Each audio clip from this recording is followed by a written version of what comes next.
Okay, guys, so we are here to review WrestleMania and NXT Stand and Deliver. And I'm going to be brutally honest in this video. I'm fair warning everybody. So let's talk about NXT Stand and Deliver. I thought NXT Stand and Deliver was by far the best NXT pay-per-view that we've had so far. Both nights, I thought matches really captivated the talent's potential. And we also finally have a new NXT champion after misery for weeks, in my honest opinion, of just horrendous NXT TV shows that made absolutely no sense whatsoever. WWE Creative, what are you doing with this brand? But finally we have a new champion. Maybe storylines will start getting better. This Roderick Strong thing that they're doing where he's supposed to be quitting and not coming back and blah blah blah blah blah. This storyline just keeps going on and on and on. I could care less at this point about it. Match-wise, I thought every single match at the NXT pay-per-view was absolutely amazing. They really put their all into it, and I'm proud of all the talent for what they had to deal with. Now we're going to get into the horrendous, let me create this, horrendous WrestleMania ever as a fan. So, and I'm not even putting this on the talent, okay? The talent did what they could do to make this WrestleMania fair as a fan perspective. But here's my problem. Absolutely none of the matches made any sense. And who cared about them? Okay? Yes, okay, new Raw Tag Team Champions. The Bobby Lashley match and Drew McIntyre match, decent. Not something that I would say blew me away by any means. I have to be honest, the other matches that were booked at this pay-per-view, like the women's tag team match was just 14 minutes of nonsense. And then the team that won and moved on to the following night should have not been in that match. Let's be realistic here.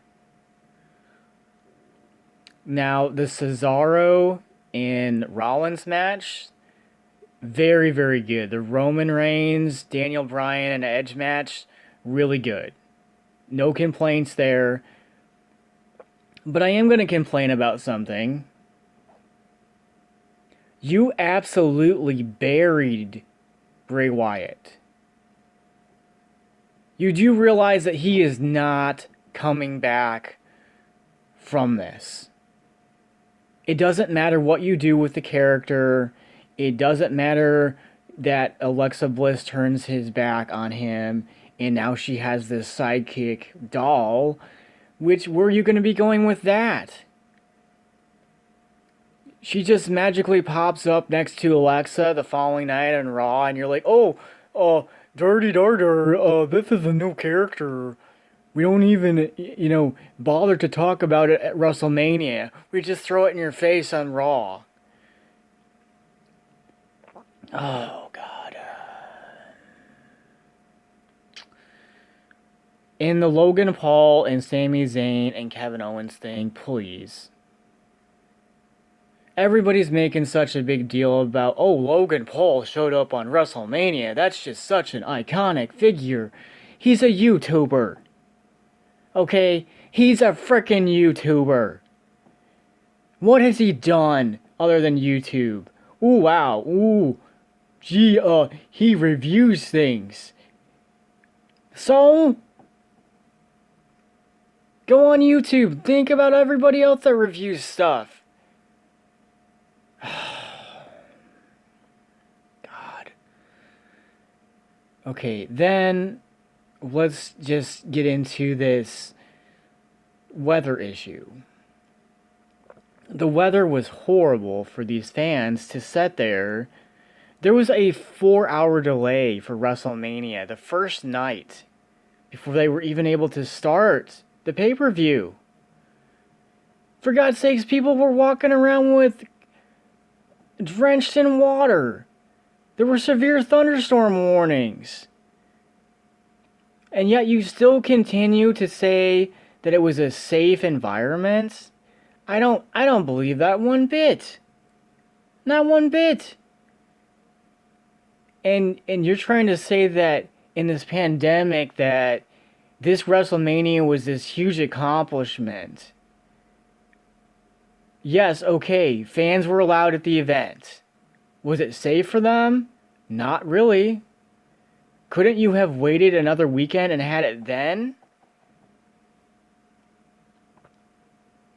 And then let's just get into this Raw Women's title match between Rhea Ripley and Asuka, which was absolutely horrible for Asuka, okay? Now what is Asuka supposed to do? Like, are you brain dead, creative? Because you absolutely have ruined Asuka and her image. Like, this was a woman that was the baddest woman ever to come into the company, okay? She was undefeated for how many years? And you bury her. Okay, so then let's get into the United States Championship match, which was absolutely horrible. I would even give that match a 2.0. It's so bad. And who cares? Who cares that this idiot Apollo Crews is champion? I don't care. Why can't you put the belt on somebody who matters? Okay? Even Jey Uso made more sense.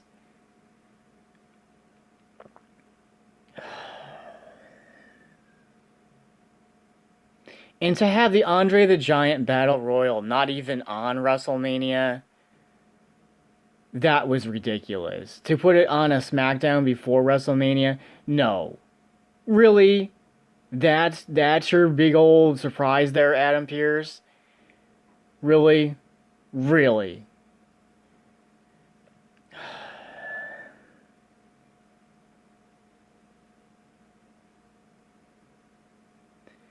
I mean, I can't say any more about this. You know what?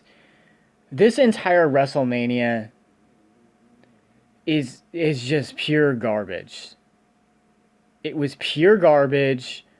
I don't care what people have to say about this. You guys keep acting like Vince McMahon is just this genius and he can't do any wrong with WrestleMania. Well, look at what happened this year. Okay, this was the worst WrestleMania in 10 years. Okay, other than the Bianca Belair thing, I had no interest whatsoever in any of these matches. In night 2, everybody is praising night 2 and acting like it's this great accomplishment. No, it wasn't. I would rather have dental surgery than watch this again. Like 2 days after I watched WrestleMania, I canceled my membership to Peacock. Because I absolutely hate the Peacock service with wrestling. They're censoring older pay-per-views, older Monday Night Raws, older SmackDowns, all content that they think is inappropriate, they are going to censor. Why do you want to watch censored programming? Come on. And I just watched SmackDown, which was absolutely horrible again. Raw was not even better, okay? I'm going to give WrestleMania this year a 3.8. It is horrible. Raw, a 2.8. SmackDown this week, a 1.7. It is horrible what you guys are doing to programming for wrestling fans. I have a right to say what I want to here. I've been a fan since I was 6 years old. And this is absolutely the worst WrestleMania that I have ever watched. I mean, I'd rather run headfirst into a brick wall than watch this crap. That's how horrible it is. And you're not pushing the talent that should be pushed. Where's Becky Lynch? I hear all this stuff online about, oh, Becky is backstage at WrestleMania. She's going to show up on Raw. What happened? Nothing. Charlotte showed up. Ooh, wow. Yes, let's give more opportunities to Charlotte Flair instead of other people on the roster who haven't been given any opportunities in the women's division on Raw. That's why Raw is so pathetic. And I have a right to say what I want to hear.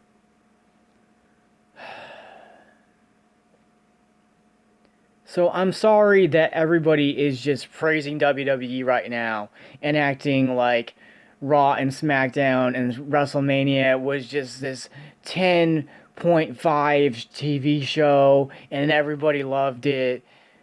No, there are fans that absolutely hated this crap. And that's me. I'm one of them, okay? I absolutely will not pay any more money to WWE for Peacock service for this horrible network service that you have smashed into the ground by censoring every single content in every pay-per-view. Now, I'm sorry that I have to say this, but I'm at the point now where I don't even know if I want to watch Monday Night Raw or SmackDown anymore. I might just start reviewing AEW, Ring of Honor, and Impact because those are like the actual good wrestling companies that care about their fans and their talent. Plus, releasing 10 wrestlers after WrestleMania? Are you serious? So, let me get this straight, okay? So, you have a guy on your roster in Samoa Joe for years, okay? You have nothing for this man to do other than to be on commentator? You don't even try to get him on TV? When Raw has been struggling so much with viewership? Now, I'm not saying anything bad about people like Sheamus and Riddle. Those guys do a wonderful, great job in their matches on Raw, and they try to help the other talent. I'm not saying anything bad about them. But the Hall of Fame was boring. WrestleMania was pathetic.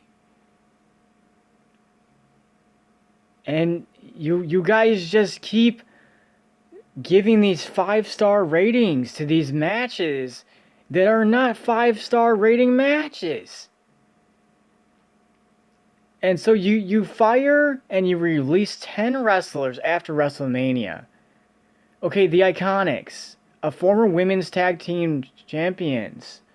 You have nothing for these women to do, so you fire them? Right after WrestleMania? What makes sense with that? You're wasting talent.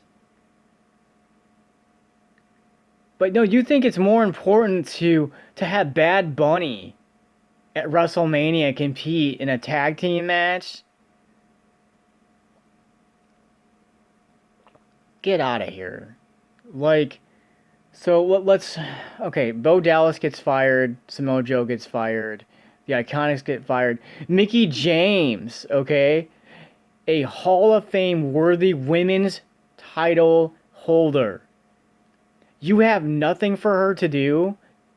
She's a multi champion in your franchise history. And you let her go again.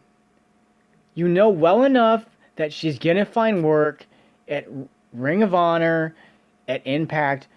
Any other promotion is going to sign her in a heartbeat because of her capability in the ring.